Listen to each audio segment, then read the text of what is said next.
So Shane, I'm thinking about all this wild harvesting that's happening, and it has happened for my whole life, and that I hope continues far beyond my time here. It just seems that there are so many opportunities if we include more people and more organizations and more groups, and we don't make bifurcations of, well, that's public land or that's private land. It's land that can produce wild food. It's waters that can produce wild food. It's groups interested in wild food. Do you think we sometimes get lost in the weeds of what can be accomplished if we were to look at it as a more inclusive of everybody in all places? I think it's more a case, Randy, that we have built up institutional systems piece by piece when a problem seemed needing to be solved. Let's say it was something about, how do we create and maintain public lands? So that was a whole focus of a group of people who, set the lands aside, when in the old story we assume it's true of Roosevelt, drawing the circles around the the national forest and in the dying moments of things of his presidency. And so there'd be a whole cadre of people who would work on that as an aspect of conservation. Then we had, of course, the whole issues of private lands conservation, which, as far back as Leopold's time, was front and center of the contemplation of a lot of theoreticians and intellectuals about what it was going to take to ensure that conservation worked on the majority of lands in the United States of America, which, of course, are, in fact, privately owned. Yeah. Excuse me.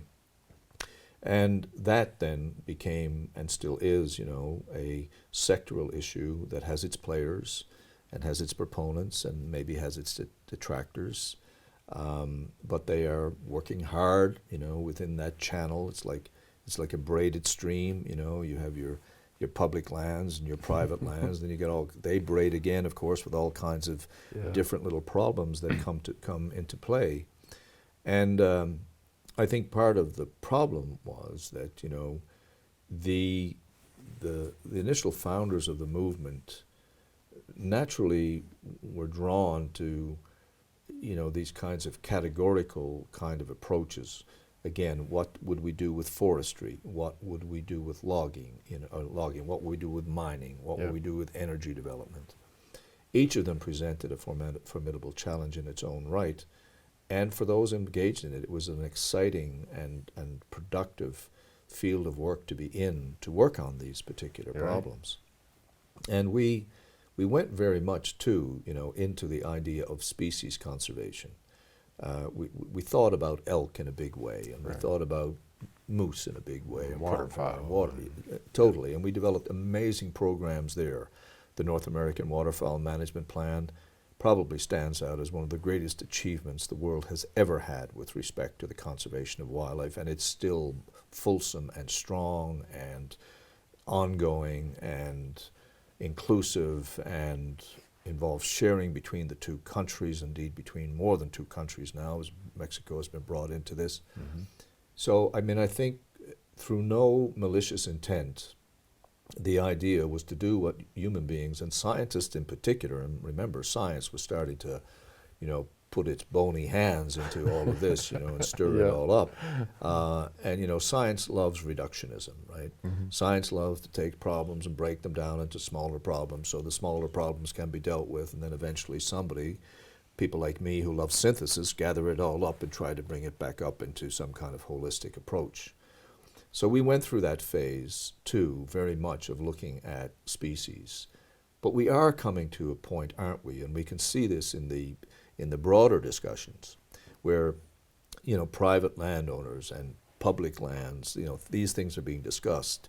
They're being laid side by side. They're being viewed as part of a bigger picture. And yes, some will be proponents of public and some will be proponents of private, but nevertheless, we are talking about it. We're also talking more and more about cooperative conservation, where we can move somewhat away from the highly regulatory nature of conservation, where you encourage people to do the right thing and they cooperatively do the right thing because we find ways to bring benefits to them for doing that.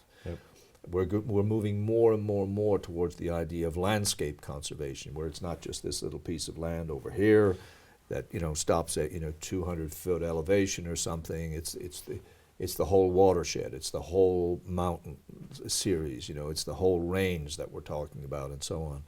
So I see us moving in very much in the right directions with respect to this. And at one time, we also really only thought about human benefits and human livelihoods in terms of people who actually could take something very practical from that land. They might have been an outfitter, so they had a business that serviced hunters, and therefore it was understandable. Or they had a raft floating company to bring people down the river, and so that was very understandable.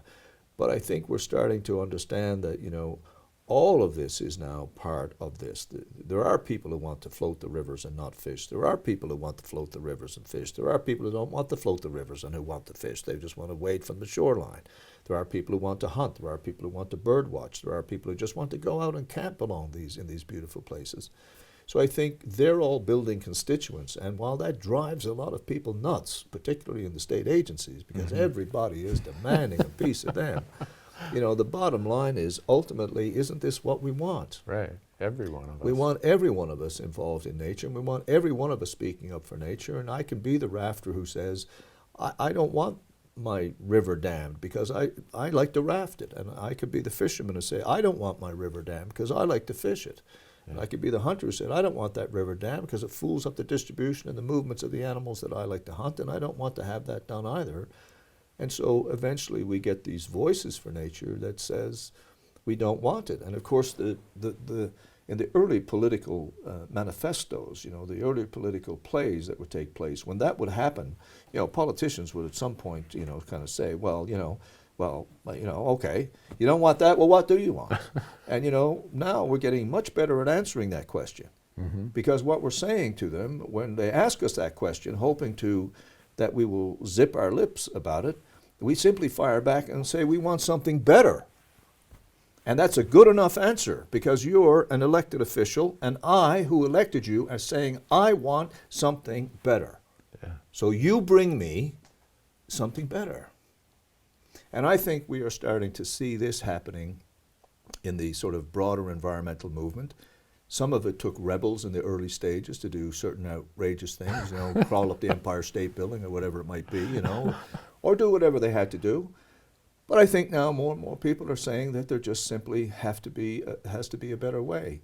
Why can't we have cities with a lot more green space? There's not one reason in the world why we cannot have that. Right. Why can we not have people growing vegetables, designing homes and buildings in cities where every person involved in that building has access to a garden that grows on the outside or on the rooftop of those particular houses, buildings? Why can't we do that? Well, of course we can do that. And one day we will do that, I hope.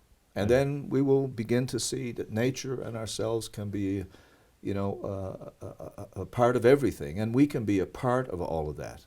And just imagine in a big company, a really big company, and you got 5,000 people living in one of these gerbil-celled buildings where everybody got a little. They call them campuses. Okay, campuses. I'm a little out of touch. Anyway, they're all in there in their little wheels, doing whatever they have to do. But just imagine part of their responsibility on some kind of schedule was that they all had to play a part in tending these rooftop gardens. And maybe 1 hour a day or 5 hours a week or something like that. That's part of their job. They may be a graphic artist, they may be a filmmaker, they may be an economist, they may run the books of the building, they may be the CEO, and make it egalitarian so that everybody at some point is up there with their sleeves rolled up, putting their hands in dirt and growing things and growing foods. Now they can give that food away to people who don't have much food. They can take that home to their own families and things of this nature. Do you think there is one iota, one reasonable impediment for us not doing that? There's not a goddamn good reason in the world for us not doing that. Yeah. So this is all part of the issues of harvesting and the issues of raising healthy food for people. And then another component is going outward from cities to harvest wild animals and wild plants and things that are out there elsewhere. Yeah. We can live in a much better world.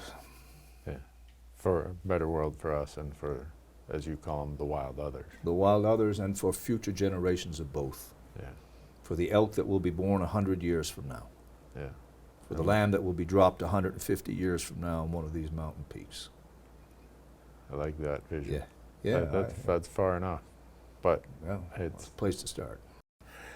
I'm thinking about my role and my activity that makes me a wild harvester of, I hunt, I fish, I love eating wild berries. I don't know if it's just me or if it is the activity that brings this feeling that I feel a deep responsibility, maybe a responsibility or an obligation that someone else who doesn't participate in that may not feel. Am I weird in thinking that I'm getting so much I got to give more back? I think there's through your life and career, Randy, you've come to a point that not everybody comes to, of course, in your sense of self-awareness. I mean, that you're I've known you for a number of years now, and it's immediately obvious you're very self-aware of this aspect of your persona and of your life. Yeah. So in that sense, it might be said that you have come to it, so to speak, through many channels and many experiences over a considerable period of time. But I think there is a moral obligation on the part of any human who takes the life of another living wild creature. I think there's an order of magnitude moral obligation and responsibility to give back to conservation compared with somebody who may never have done that. Mm-hmm. Life is sacred, and death comes hard to all of us.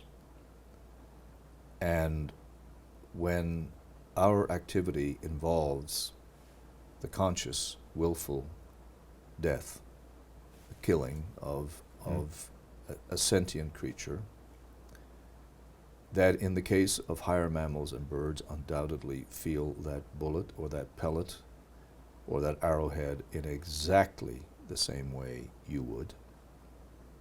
No difference whatsoever. Then I think we have a much greater responsibility to never be able to say, no, I will not help in some specific way. And I mean help wildlife. Mm-hmm. And I do not put in that category that I bought a permit. And I do not put in that category that I bought a rifle and I paid an excise tax because some far-sighted pair of Congress people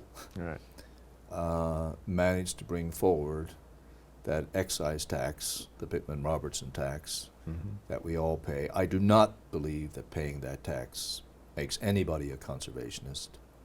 And I don't believe that just because a person buys, as we call them licenses at home, but you call them permits for hunting, either. That makes people a conservationist. But I do believe that anyone who has taken a life has a responsibility to give back, not in an American sense, in that, I've taken one life, I've got to work to give back another life. I don't mean it that way. I mean there's a philosophical, there's a moral, there's an ethical responsibility to do something more. And that something more can be anything as simple as, it can be cleaning up litter in a field. It can be cleaning up a small stream. It can be volunteering to tear down some old fencing or to build some new fencing if it's needed for some purpose. It can be helping to, provide water to animals during a time of stress. It can be rescuing animals if they're under duress somehow, trapped in a river's ice or something of this nature. I think, or maybe planting beautiful flowers in their home to attract pollinators, or there's any number of things that they could do. But I absolutely have always believed from the first time that I killed an animal, that there was a need for me to do something for them. I don't think it was salving my conscience, even though taking the life of an animal, particularly up close, is a difficult thing to do. Hell, putting down an animal you love, a cat, a dog, a horse, who is now too old to live, is a very difficult experience for most people. Extremely difficult. Because that death is final. Yeah. It's over. And They're never coming back again. And so I really do believe, and I think hunters have made many declarations about this with their non-governmental organizations, you know, the sheep foundations and the elk foundations and the backcountry hunters and anglers and the mule deer foundations and the Dallas Safari Clubs and on and on and on, the quail and the pheasants. We've made many demonstrations through our groups. But I think what's most important is for the individual to find some way, and perhaps even when they are doing that, whether it's a man or a woman who's done the hunting, to actually take their little humans, if they have any, with them when they're doing these things they're doing in support of wildlife, so that they pass on to those little humans this idea that if you ever do decide that you want to harvest these animals and you're going to take their life to feed yourself, then you too must develop this code. And this is the code that I have taken a life in nature, and I will now work some part of my life for nature. I believe that is I believe that ought to be sort of taught in hunter education classes, and I think it ought to be principle number one. Yep. Now, if there's one thing that's unique to the life or the communities that I've been a part of, people will ask me, where's this generational, always looking for the next generation comes from? And I never have a really good explanation for it because I just inherited it from my elders. But I look at other cultures who are wild harvesters, and the same thing is taking place there. It is teaching the next, investing them in that in the hopes that they understand, they'll value it, and they'll protect it and care for it. It is not, the more I think it's unique to me, or people comment that they observe it's unique to me or my family or my community, it's not. No, it's not. What I think can become a little unique, however, is this kind of purposeful give back. You know, being inculcated into a culture that cares, that can happen, you know, sort of fluidly and naturally. But beyond that, I think we need to have this idea of a code that, you know, you were a person of X disposition up until that day that you squeezed that trigger and that animal some distance from you fell. And when you approached it and touched its eyes, it had no corneal response, and you knew that life had gone from it. And if you had not done that, that animal, that moose, that mountain lion, that bear, that elk, they would still be standing as you saw them. They would still be feeding, breeding, fighting, escaping predators, doing all those kinds of things. You took that. Yeah. Now, you took it for what I believe is a legitimate purpose. It is part of our ecology, but there's no denying we took that life. Yeah. And I really feel that we ought to be, in our hunter education courses, we oughtn't to soft pedal this either. I mean, I think it should be almost like, you know, you do community service if you're a bad person and you do make a little crime, you know, you don't, you know, not too serious, but you do something wrong, and you have to do some community service. I'm not saying hunting is a crime, but my point is that you could look at it in somewhat the same way, that you want to give back as a result of some action that you took. Yeah. And I feel we could then have armies. I mean, our organizations Elk Foundation, for example, has some elk hunters in it, but it sure as hell doesn't have all the elk hunters in it, Right. does it? No. I believe we should have every elk hunter in those kinds of organizations, Right. helping them to do things, Yeah. to give back. Right? Yeah. Same with Yeah. all of our groups, and I think the point for me always is I can do more individually. Yep. I can try to encourage others to do more individually. And where are the barriers that are slowing me down or they're almost self-imposed of my biases or how I view this community or that community. I accept anybody who loves wild places and wild things. That's the denominator for us to move forward. And all the other stuff to me doesn't really matter. And I sometimes wonder, do we find reasons to partition ourselves based on the history and the habitual, or maybe just the human condition? And by overcoming that or suppressing that, we look to everybody and say, hey, this should be of value to you also. Well, I think and contribute to it. I think there is that value. I mean, I think that everyone in society should contribute to the natural world that they're dependent upon. Personally, I think every country should instate a very small payment. I wouldn't call it a tax, because I don't think it's a tax, but I think every country in the world should have something like a $5 per household once a year payment. That's called the eco coin or some damn thing. I don't know. Raise a bit of money to do some things, and people can see, the products of that helping people. But I think the people who kill things, I think we're a different kettle of fish, and we have different responsibilities. Yeah. No, I would agree. We are different. Yeah. Yeah. We are. Yeah. And that the experience of doing it changes you. Yep. I mean, and Of course it will. no one can deny that even the first time maybe it's a fish when you're a very young person, and that becomes food, there is some start of that fundamental equation that something died, so I'm living. And later, as it becomes these larger sentient beings, that is I mean, here I am, I don't know how many times animals have funneled through my freezer to my plate, and I've been responsible for that. But you were talking about walking up, and that animal no longer responds.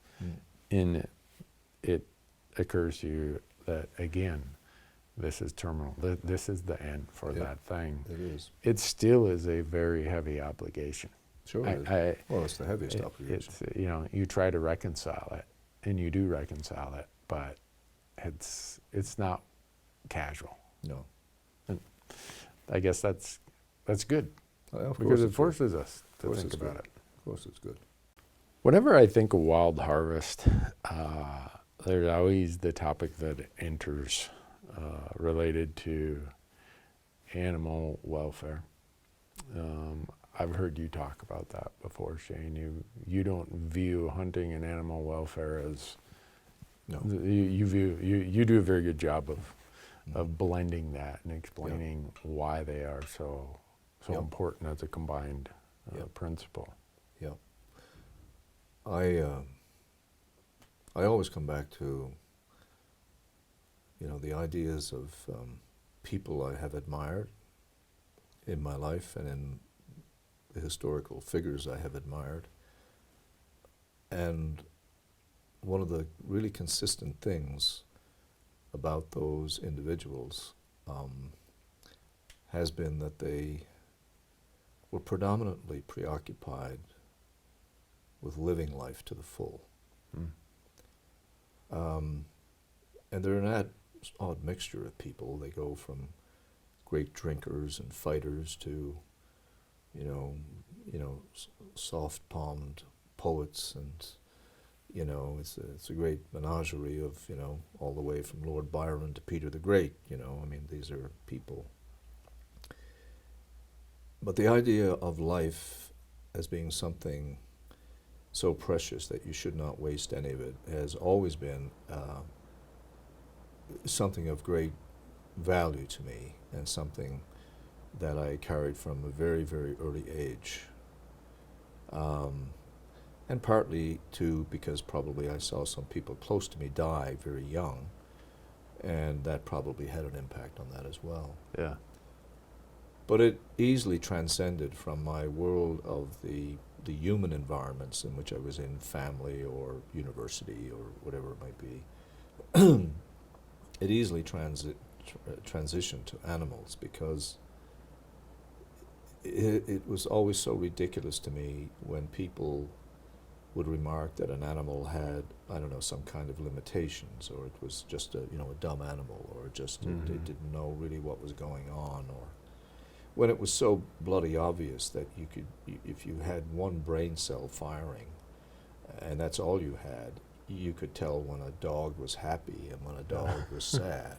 So I don't know what they were doing with the rest of the brain cells they had, but anyway, I just could never figure out how people could not see that animals foraging, even domestic animals foraging freely on open grasslands, for example, or up in, running up elevations to feed on high meadows, or in Newfoundland going out on the edge of those ocean peaks and getting the grasses that are protected but are growing just under the edges, and leaning over to get all that beautiful forage for them.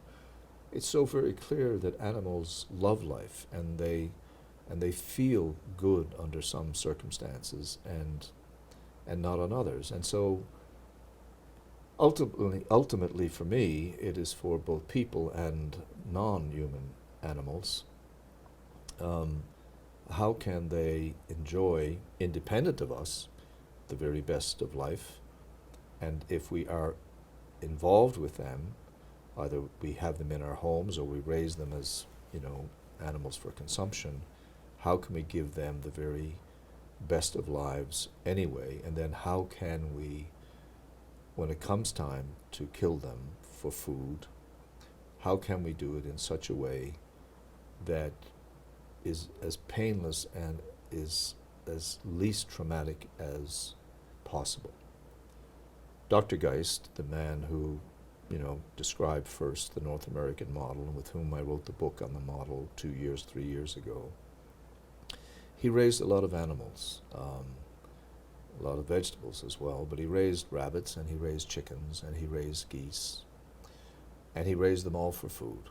In the end, he fell in love with his geese too much, and he just let them grow old and die. but with his hens and with his rabbits, he would harvest them.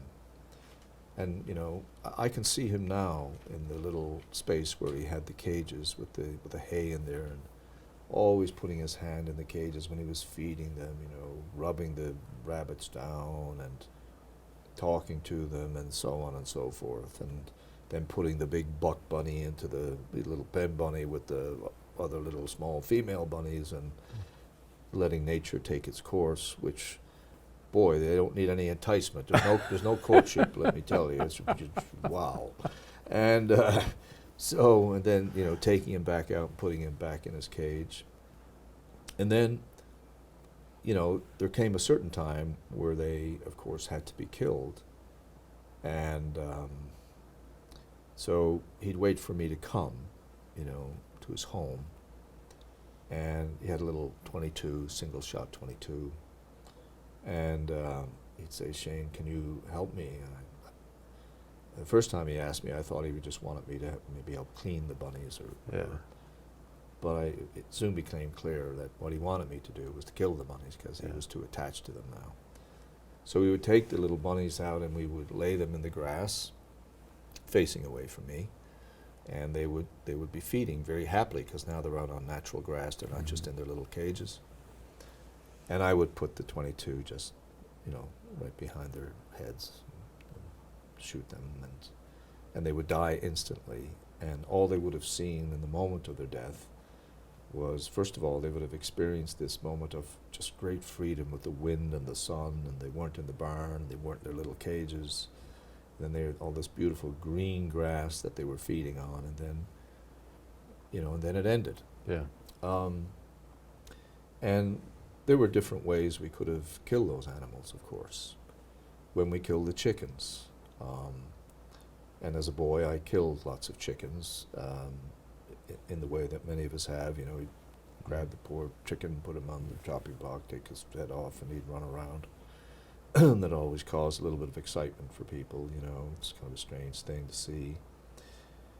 But with Dr. Geist, we would go out, you know, 11 o'clock at night. And we'd go out 11 o'clock at night, and we'd raise up the little opening board that allowed us access to where they laid the eggs.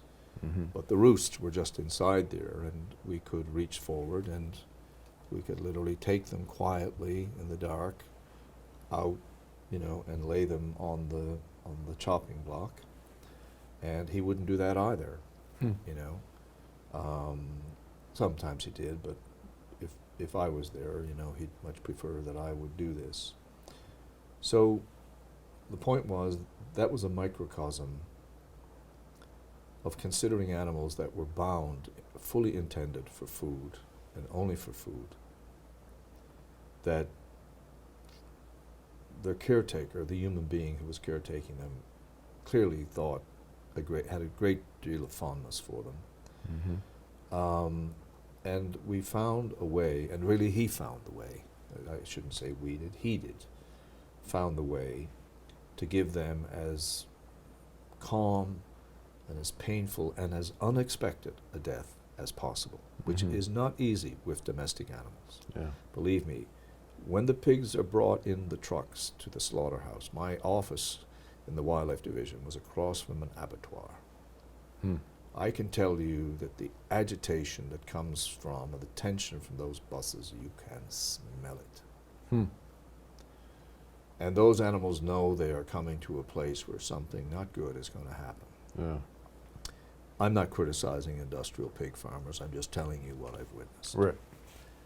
So some of that we can't change, but a lot of people will come to me because I have written a lot about my love for animals, and I have many times unabashedly stated that the loss of animals that I have had in my life as personal companions, when I lost them, it was absolutely equal to losing family members. And this upsets a great many people, believe me, have found that offensive.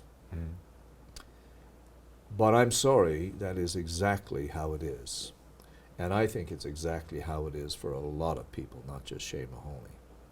So naturally, when I tell stories like that, which I absolutely mean, and some of those animals I think about almost every day, more so than some of the family members I have lost, and I just have to be honest. And, you know, the idea that we should not care for them, even if we do have to kill them, is ridiculous. And the idea that they can come to mean so much to us that they can almost equal our families, you know, that is just a truth for me. And therefore people ask me, well, how can you hunt? Yeah. That's. I'm sure everybody's thinking that. They ask me that, and I mean, and you know, look, I'm not joking about this thing with animals. I consider them equal.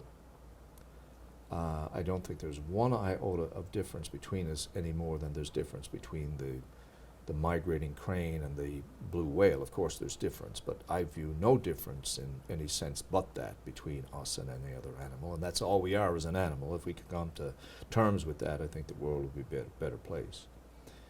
So, but my answer to that question is, first of all, if I have to make a choice between feeding myself with an animal that has lived its life in freedom, total, and I mean total freedom, you know. Yeah. When I would follow the caribou every day, which I did for many years, on foot by myself, I would follow them every day. The saddest part of my day was when darkness came, I had to set up a tent. But they just kept moving across that landscape. And I wanted so much to be able to just continue to do that, but of course I needed to eat. I couldn't live off the lichen and nibble my way across the land. And of course, I didn't want to break my neck out there in the total darkness, so I had to live in something.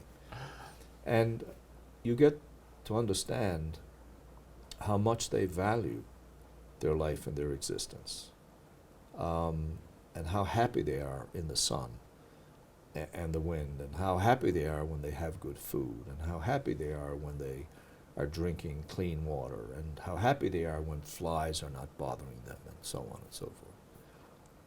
And so if I have the choice between eating meat, which I eat because it's very healthy for me and provides me with almost every amino acid that I need, which is of course why we started eating meat originally, if I can acquire that by taking the life as humanely as possible of an animal that has lived free over one that I know in many cases just simply cannot live that freely, chickens and hogs particularly, then I choose that. And I think that, for me, is a classic animal welfare decision. The animal has lived the beautiful life. And I very much choose when I can to neck shoot. I know a lot of hunters don't agree with that, but I do strive for that whenever I feel comfortable, when I have a close shot, when I have steady rest, and all of these kinds of things, and I know which rifle I'm using. I attempt to break that spine as close to the skull as possible so that it is instantaneous death. Mm-hmm. There's too much that can go wrong in a skull shot because of bone and deflection, and the antlers in particular can get in the way. But at any rate, that's what I strive for. And I think, even without that, if it's a lung shot or a heart shot, if that's the best, that presents itself, then of course you have maybe 2 minutes, before the animal goes down.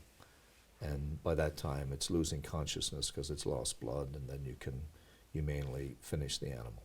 But the animal has lived 15, 10, 8, 15, 20, 25 years, depending on what species you're hunting, in the wild, every day, unbothered by human beings.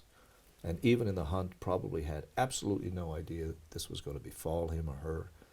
And then it was over. And so I have absolutely no qualms about calling myself an animal welfare advocate, and I am one. I mean, a dog chained on bothers me viscerally. So I'm sure that may offend some of the people who are going to look at this, but a dog chained on bothers me viscerally. And there's lots of times that maybe that's necessary, but that's how I react to it. But I do not have any qualms whatsoever about taking an animal's life for food and doing it myself rather than waiting for a farmer or rancher friend of mine or a chicken, person raising chickens or someone else to do that for me. And so I think this is a really big point that the hunting community ought to get over itself. The hunting community is afraid to talk about things like animal welfare. I don't know what they think they think they're going to be wimps if they talk about something like animal welfare or some damn thing. I don't know what it is. Maybe they all have small wieners. No offense to anyone in the audience here, but you know what I mean. I don't know what the frig it is, but it just doesn't make any sense to me whatsoever.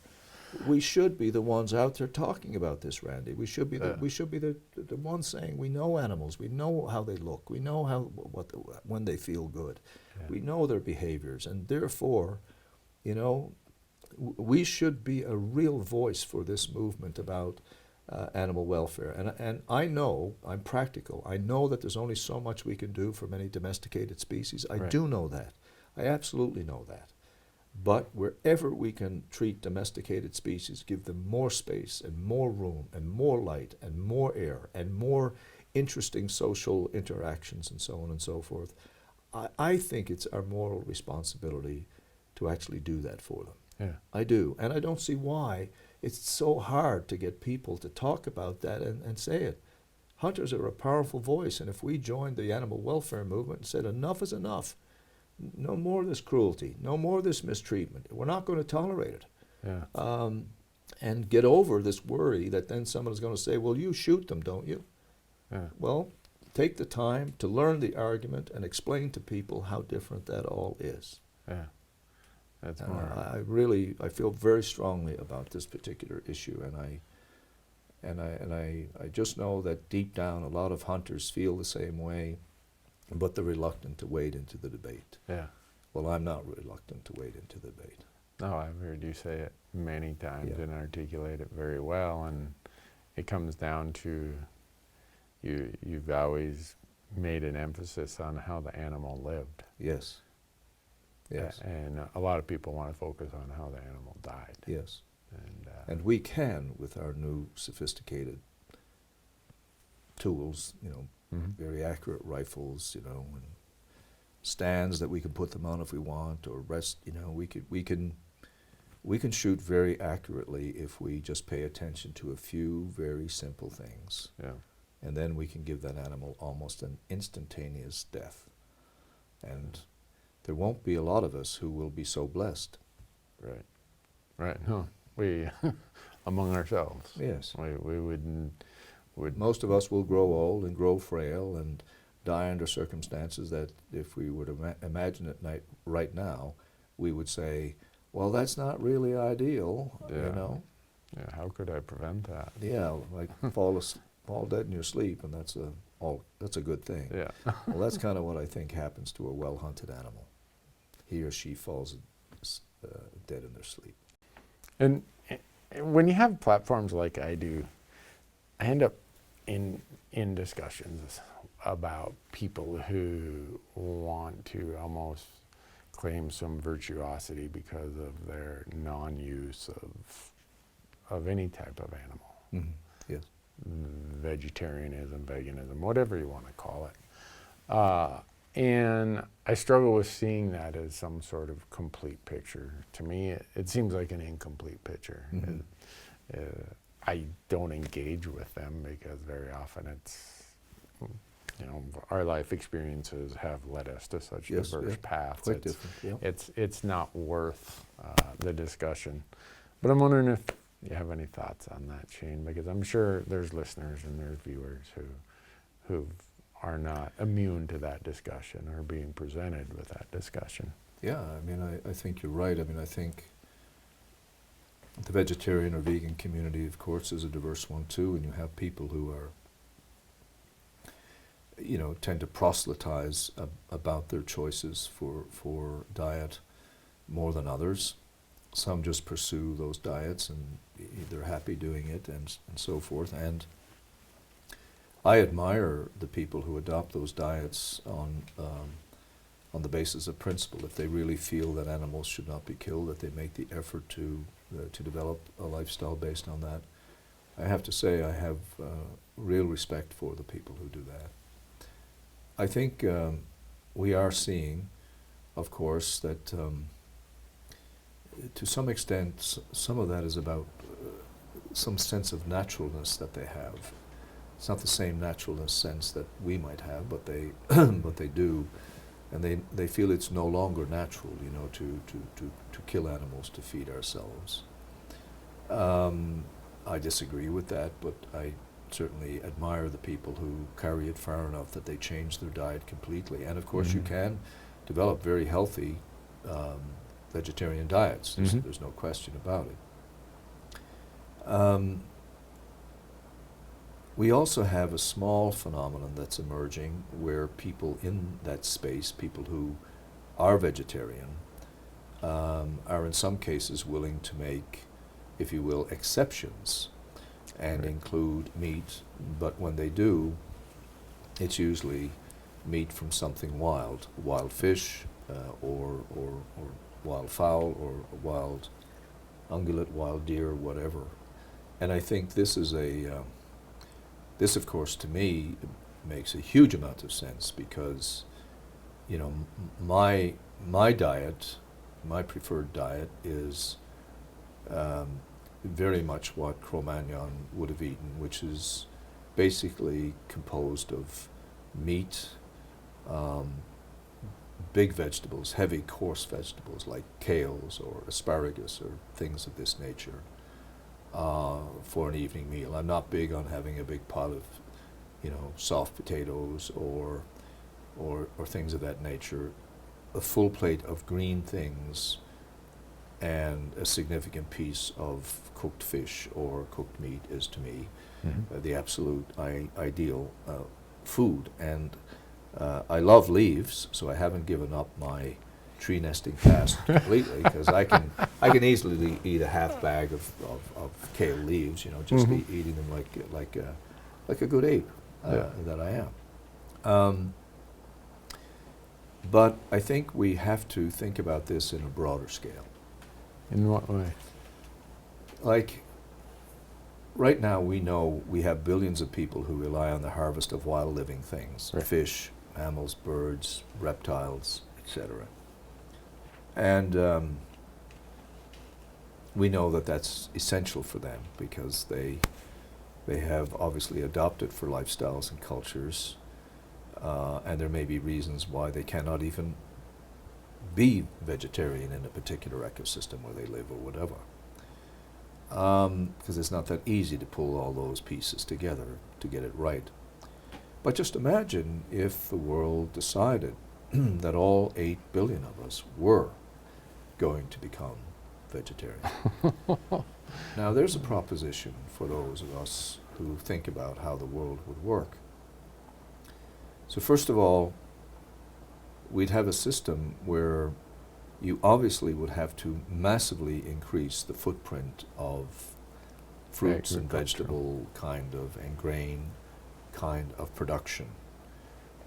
If you fly over the United States of America and look down from your aircraft, one of the things that you're most impressed by already at the current state of play is just how the land has been divided up and sectioned up, and how it's all already seemingly being farmed for a lot of purposes. Now, we know a lot of that is used to feed cattle, and about 40% of that food goes to raising cattle. And so presumably that 40% would no longer go there, it would just go to people, so there'd be some savings there.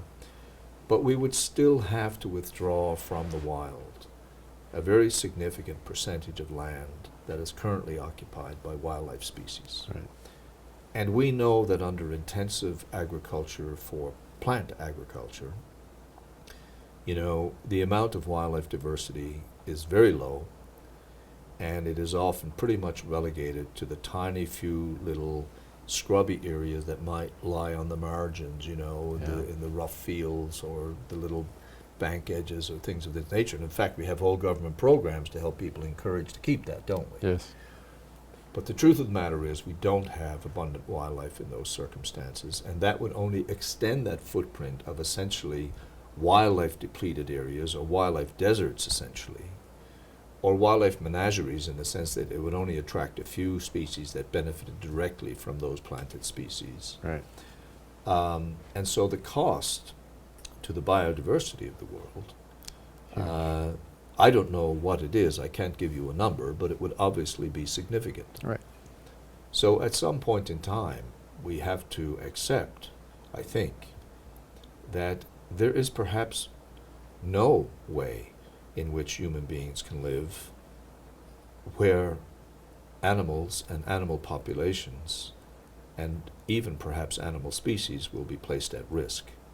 Yeah. Because the farmland that is created and that displaces wildlife, no, it's not a circumstance where somebody shoots the animals before they leave the farm, so to speak. Right. But the end result is that we end up on a planet with less biodiversity, fewer of certain things, and some things entirely that can find no place in which to live at all. Yeah. And then we also increase at the same time, when we vastly expand these landscapes for growing food, we inevitably massively increase animal-wildlife or human-wildlife conflict in terms of depredation on croplands and so on and so forth. And we have to take action against that. I do not see any escape from our basic ecology.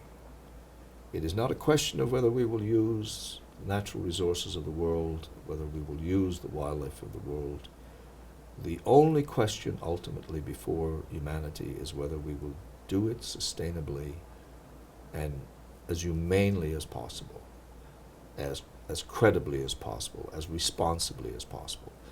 But the idea that we can somehow enter a domain of human ecology that we call non-use, I just can't even begin to picture what that could look like under any circumstance. Yeah. Because if we drink water and we suck in air and we breathe out carbon dioxide and we displace wildlife by building massive, fruit and vegetable farms and things of this nature, we are interacting in a way with the natural world that is having an impact, absolutely. I prefer to see landscapes teeming with wildlife, landscapes of diversity. I don't like the big monolithic plantings. I realize they are necessary in some cases. I don't like the big cattle yards assemblies. Mm-hmm. I do love to see cattle out free ranging on wild pastures. There are models in the world that I can look at. Sheep out on the pastures, beautiful things. I grew up with lots of sheep. I love sheep. I like to share sheep. I like to chase them. I like to have fun with them. There are all kinds of models in the world that are better than some. And the best model in the world is landscapes where we grow some vegetables, we harvest some wild foods and vegetables, maybe we raise small numbers, relatively small scale numbers of domestic animals, and the rest we provide by harvesting directly from the land the wild animals that's out there. In other words, there's no reason why we can't have a mixture of these things. Right. But to suggest that any option allows us to completely forego the idea of utilizing, in some cases killing or displacing or whatever, wild creatures on this planet for our own purposes, that scenario does not exist. And the only alternative, as I said, is to figure out how we are going to use them in the best possible way. Yeah. That's, again, it's forcing people to think beyond what we see today and try to imagine. Yeah. I've at times told people, well, I'm not here to really argue with you, but do you want to expand a landscape where you see where the Ohio and Missouri rivers come together? It's soybean field. It's industrial level soybean fields. It is a monoculture. Yeah. As you don't see much in the way of raccoons and skunks and songbirds and all the things that if you came to where the Yellowstone and Missouri come together, that is, there's a little bit of agriculture there, but not much. For the most part, it's natural prairie, it's natural bottomlands, Right. it's wetlands. And look at the diversity Yeah. of, do you want your food decisions to be responsible for taking this native, very complex landscape Yep. and prefer that it be converted to this monoculture? And that's about as far as I can probably have that discussion. Yeah. And people will look at it in whatever way, but I'm with you. I prefer the complex systems, Yeah. and let's find the way to be sustainable within that. Yeah. Nothing says either that trajectory towards something like veganism or vegetarianism is always an upward graph. Mm-hmm. I mean, what we do know is the consumption of meat is rising rapidly in the world, of all forms of meat. Yep. And as the GDP of countries rise, so does the consumption of consumption. wild meat meat in those countries. That definitely occurs. Yeah. Yeah, that tells us something. Yeah. Meet and greet.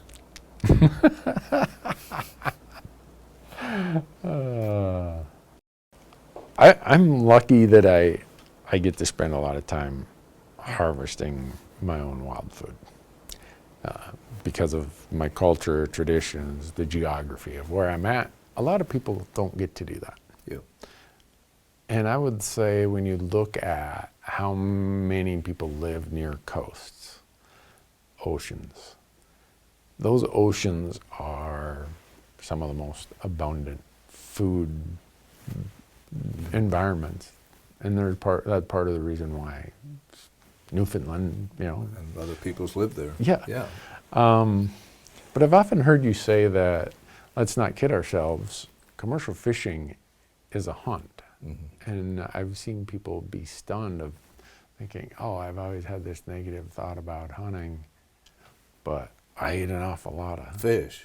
Yeah. So I've heard you say that before, Shane, and it's a very valuable discussion, I think, to add to the wild harvest discussion. Well, thank you for that. I do believe it's an important discussion, and I think it cuts at a number of conceptual frameworks that I think we need to challenge, and I think we need to break them down and try to understand where they come from. You're absolutely right. There are lots of people who are opposed to hunting and have no trouble whatsoever about eating fish.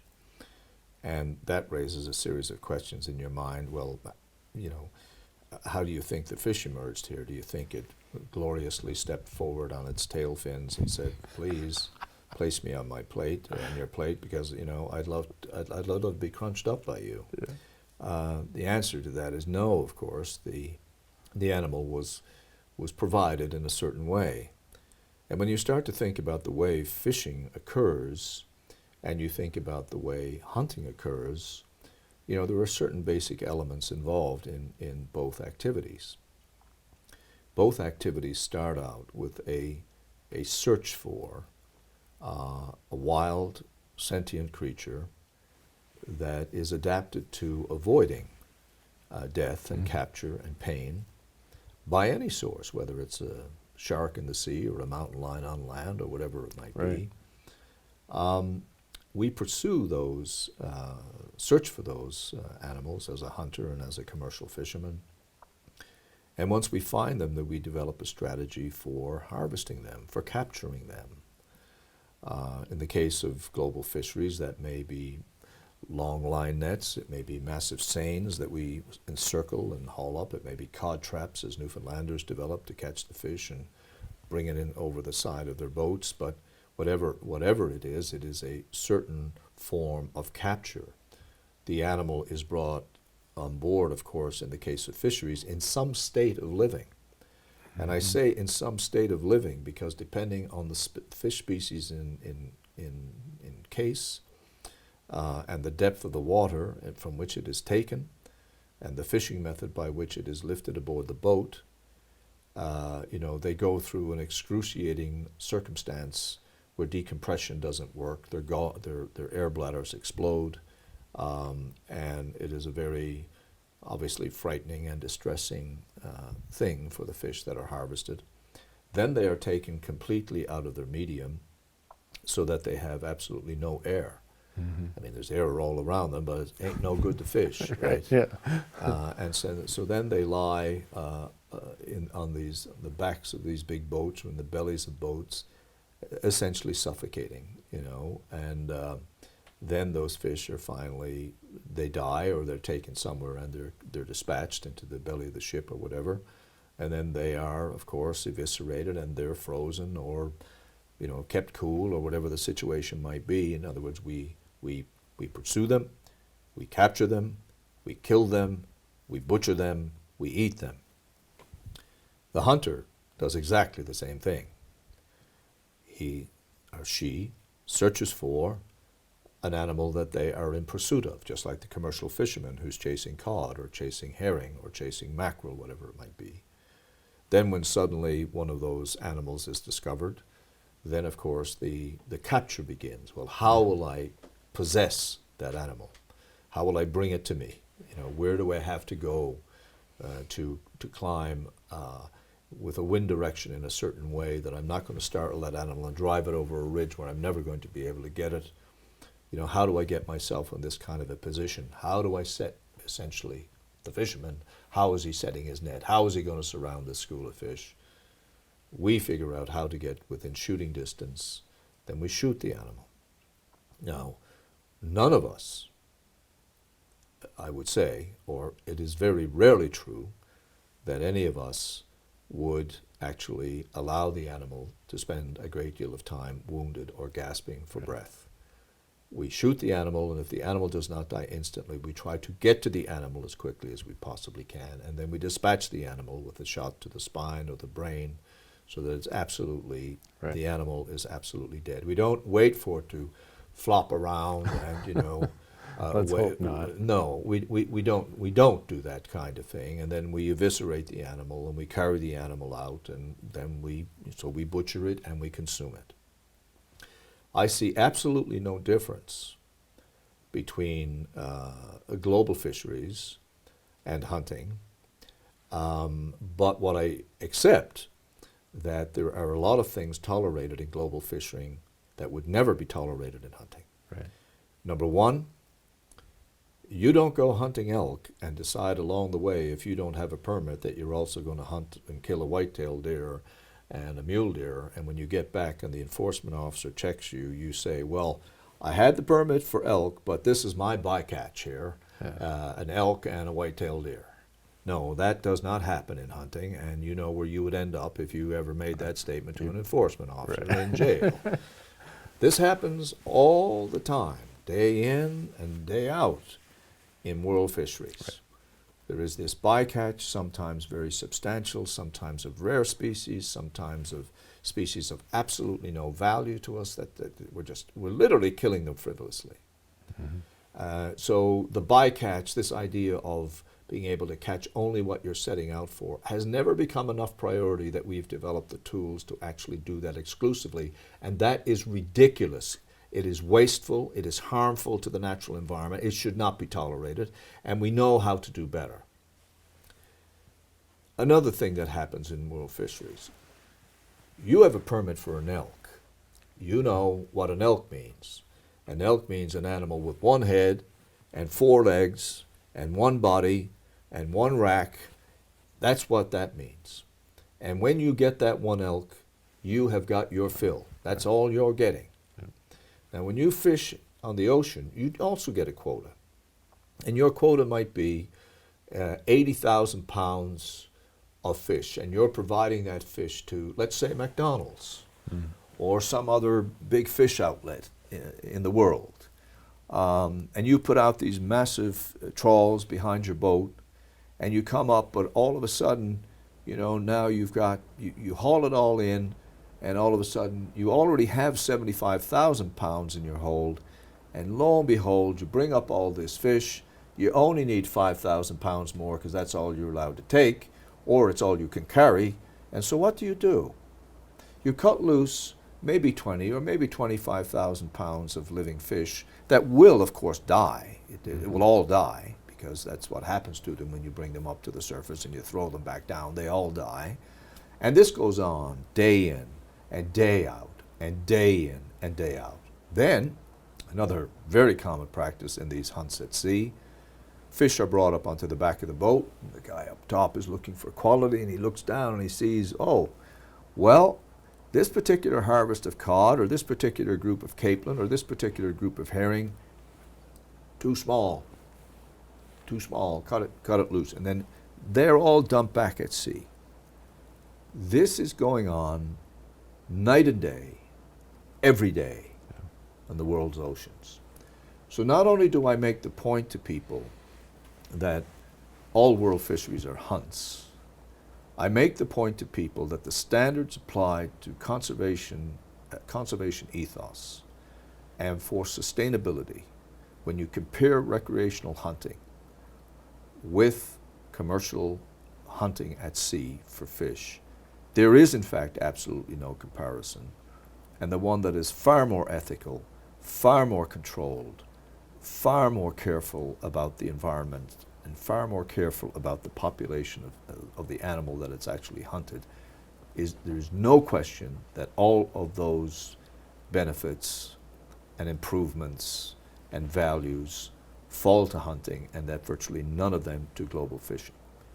In addition to that, and I will end here in this comparison of this, world fisheries are subsidized to the extent of 30% or more globally, which means no matter what you read about the landing of fishes globally and what that is worth, You knock off 30% off that value because right away, because that 30% is what governments are paying to keep those fleets at sea.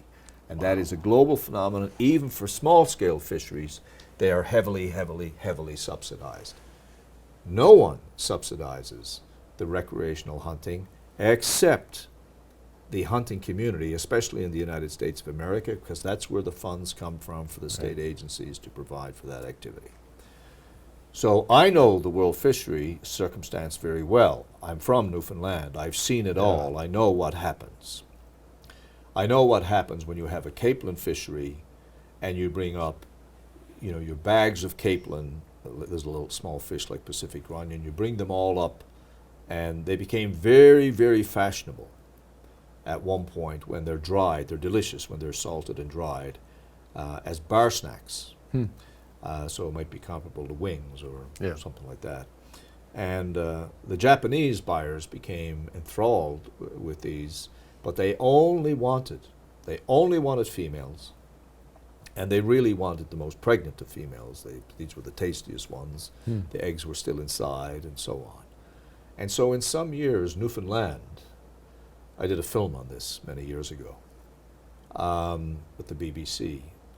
In Newfoundland, for many years in a row, we dumped annually 40,000 tons. Tons, not pounds. Tons of male capelin that were useless to the marketplace, and deposited so many of them near our harbors because the fish plants wouldn't take them. There was no market for them. That some of our boats would actually run aground on the bodies of the male capelin. Now, you will never find a circumstance like, to find a circumstance like that with recreational hunting, it's not even fair to call it recreational hunting. You'd have to go back, and even if you did go back to the punt gunners and the people blasting the resting shorebirds, the egrets and the wading birds and so on, they were still even that you wouldn't find it at that scale. So, yes, they're all hunts, and they're conducted under a much less rigorous system of conservation regulation than the hunts that you and I are talking about. Wow. That's why I wanted to bring that up, Shane. You did a great job of drawing those parallels and the contrasts. Yeah. Well, it's incredible when you think about it. I mean, some of the fisheries are fairly specific, like lobster fisheries, you catch lobsters, but many of these open sea fisheries, they catch a lot of stuff that just killed. That's all. Well, we've wrapped up a lot more discussion, and I want to make sure everybody listening or everybody watching knows where they can learn more of the Wild Harvest Initiative. Yeah.